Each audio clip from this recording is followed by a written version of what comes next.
Bet. Good afternoon, Bill. How are you? I'm wonderful, Elizabeth. How are you? Thank you for joining us today. I know it's been a packed day full of programming, obviously. So for them to give us 10 minutes in between was quite an honor for sure. So I'm so glad we can make it work. And of course, there'll be a ton of programming tomorrow too. So I hope anyone who couldn't catch all of it today will either catch up on demand or just watch in real time tomorrow. But yeah, so to kind of make the most of our time, I just wanted to start off by saying, in my 20-year career of digital marketing and my time within the editorial side of media, Comscore has always been just the leading company that my teams have always reliably turned to for meaningful insights about audience intelligence and publisher and platform growth over time, and what that means to marketers as they've increasingly shifted budget to digital. So I'm super thrilled that you could join me for a few minutes today here at the Brand Innovators Media Summit.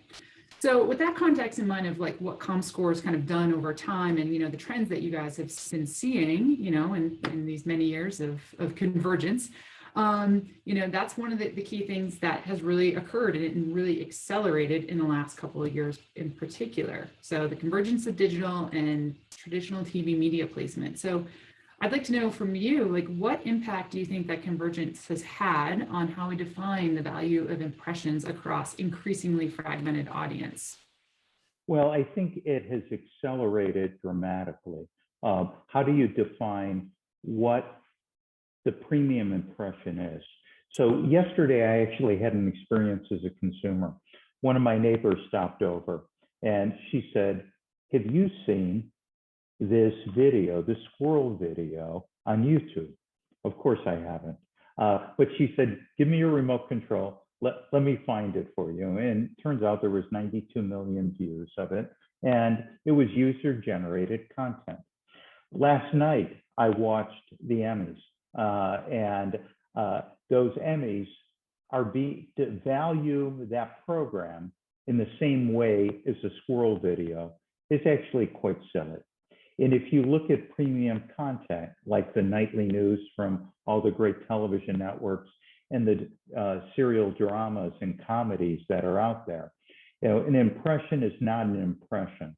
The premium video, logic, common sense, and science says, delivers a different type of audience. And there should be a different value on there. And clearly, everything has gotten muffled up into a confusing dialogue, and it really shouldn't be. For the last 20 years, we have been measuring digital. In the last 10 years plus, television in the traditional, the on-demand, and the streaming world. And the question that everyone is trying to solve is the answer that we have within Comscore. Where are those impressions and how are people different? And that also begs another question. The Emmys last night, the top programs that won awards were all non-ad supported. And so in this world of consumers that have money that can avoid ads by buying great content, how do you reach those on great content that is ad supported? And you have to start with a big database of virtually every city in America being measured, whether it's in traditional cable, satellite, or telco, or with a smart TV, or with a laptop or a mobile device, and who are viewing these programs, and what types of products those individuals buy. Are they a persuadable voter in the political sense? Are they in market for a car? Is it a car that's over $25,000, over $50,000, or over $100,000? And those are the characteristics that Comscore itself has defined. So you're overlaying that other data that's more informative and contextual to further define those audience segments in this much more expanded distribution model. So those things are what you're looking at beyond the traditional demographics of age and gender. Yes, exactly. Age and gender actually deteriorates a buy. Think about every brand that may be watching or brands that you've come in contact with your career. They spend an enormous amount of money defining their consumer in terms of the characteristics of the household. Do they have children? Where are they in the purchase cycle as those kids grow up? Where are they in the home ownership cycle? And income is a big variable. And if we look at this pandemic, and there's been a lot written, and it's true that the divide between the haves and have-nots have become even wider. The haves that have profited because of an accelerating stock market, you can't really define those folks in terms of age. You need to define them in a very different way. And if it's not obvious today that you need to define a consumer beyond who they are age-wise and gender-wise, that message will never get through. Right. And you have to start aligning kind of like with their propensity to align with certain social initiatives or political initiatives, or what's of most in value to them as a consumer overall with their buying power. Exactly, Elisabeth. And I think ad agencies do a remarkably great job of building a media plan with hundreds of characteristics about a consumer that is going to buy a product or has purchased in the past. And then to define that product in terms of age and gender just seems counterintuitive and counterproductive. And it was built in a world that we didn't have access to these data sets and have access in them in a way that's organized to conduct business and transactions back and forth on.